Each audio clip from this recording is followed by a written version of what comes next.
In this Realflow lesson, we'll start to look at some gaseous effects and how we can actually use these gases to drive certain objects within our scene.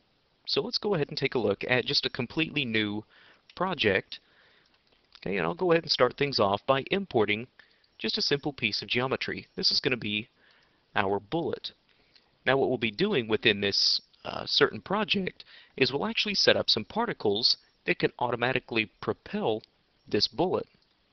So I'll start this off by just rotating this about 90 degrees in any axis.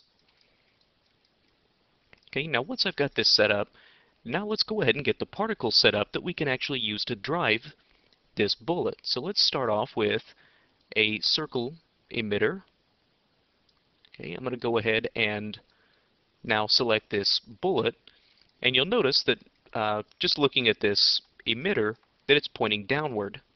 Okay, now if I wanted this circle emitter to actually propel this bullet, obviously I'm going to need this emitter to stick with this bullet itself. So the way we can do that is with this link to option. So what I can do is I'm going to select this particle emitter, and underneath this node tab, let's tell it to link to a certain object. And when we tell it to link, it'll pull up this dialog box, and let's tell it link to the bullet. Now, when I link this, you can see that it automatically assumed the orientation of our bullet. So now all I have to do is pull this into place, and you'll notice that when you actually go to move this, that your axes are going to be a little bit messed up. So this might take a little bit of trial and error to find the direction that you need to move this in. So in my case, moving this along the x-axis will actually move this from side to side. Okay, so let's go ahead and put that into position. Now I'll scale this up so that the base of it pretty much covers this entire bullet. Okay. Now, if I go ahead and play this, okay, nothing really happens. Okay, that's because I really haven't set up any sort of interaction between these two objects. But before I do that, let's actually make a few adjustments to this actual emitter. So I'm going to go ahead and select this emitter, and let's make a few changes to this really quickly. I'm going to go ahead and let's set, first of all, the resolution down quite a bit lower. So that way we don't have to worry about quite so many particles, just for demonstration's sake. And then also, I don't necessarily want particles to be coming out of this entire emitter. What I would really like to be able to get is more of a ring of particles. So we can do that by adjusting what's called the ring ratio on this circle emitter. So I'm going to go ahead and set this to something like 0.8, which now when I play this back, instead of a solid mass of particles, now it's really more of a ring. That's really more what I'm looking for. Okay, now we come to the part where we can actually start to set these particles up to drive this bullet.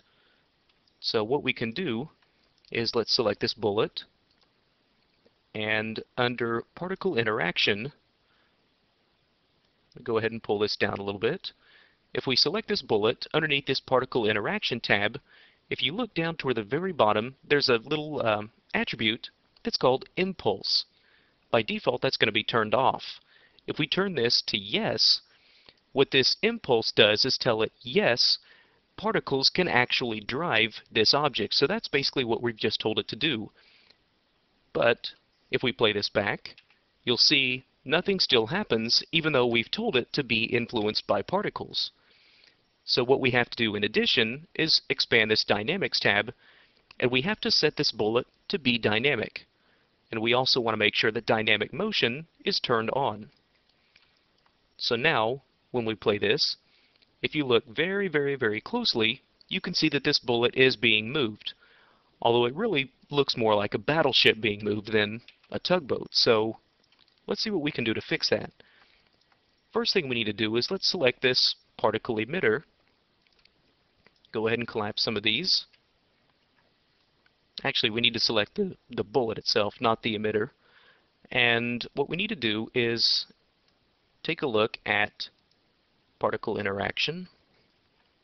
And what we need to do is, with this particle force, by default, it's going to be set to a value of 1, which that's going to be a pretty low number for this scene that we're working with. So let's try something more like 100. Now when we play this, now there's a lot more force that's pushing this bullet, and now we've actually got some nice forces that are pushing this. Okay, so not too bad to start out with. Now I'm going to go ahead and select this particle. By default, this particle type is set to a liquid, but I would really like to set this to a gas so that we have something a little bit more realistic to work with. Now when we've set this to a gas, now we have a few more attributes within this emitter. We now have things like temperature, external temperature, heat capacity, and a few others. Now when we play this back, you can see that our particles do look a little bit different. Okay? And you'll probably also notice that now as we play this back, this bullet is not moving anymore. So in the next lesson, we'll start to address some of these issues of some of the changes that we need to make with this emitter to make this bullet move and behave properly.